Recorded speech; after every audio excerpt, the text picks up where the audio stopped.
Здравствуйте, уважаемые члены комиссии и участники конкурса «Лига открытий». Мы воспитанники детского сада номер 23 Светик-Семисветик города Якутска. Я Борисова Лера, мне 6 лет. Меня зовут Калпакдаха, мне 5 лет.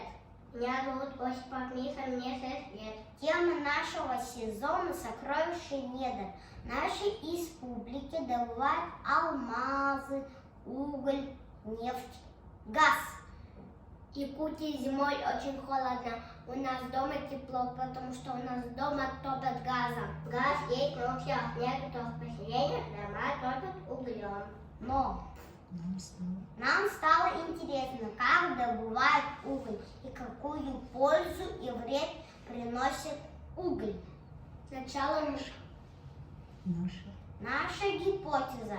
Мы предполагаем, что уголь может быть так и полезен для человека, так и вреден для человека.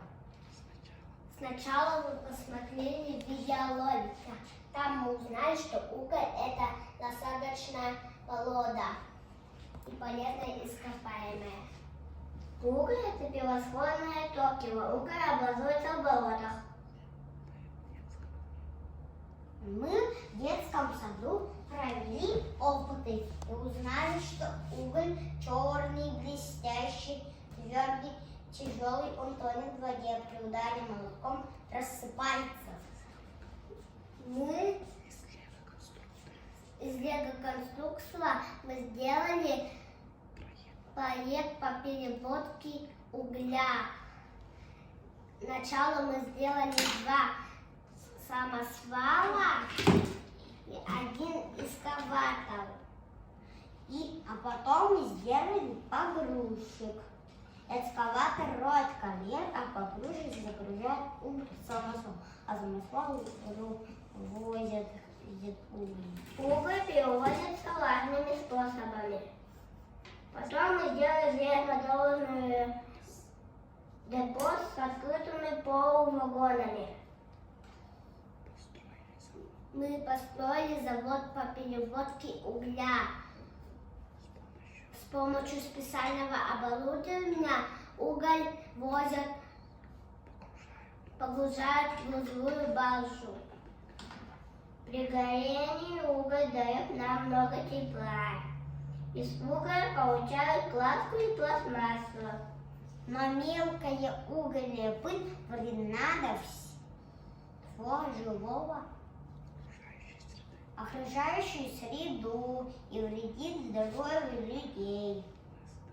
Мы стали думать, как решить эту проблему.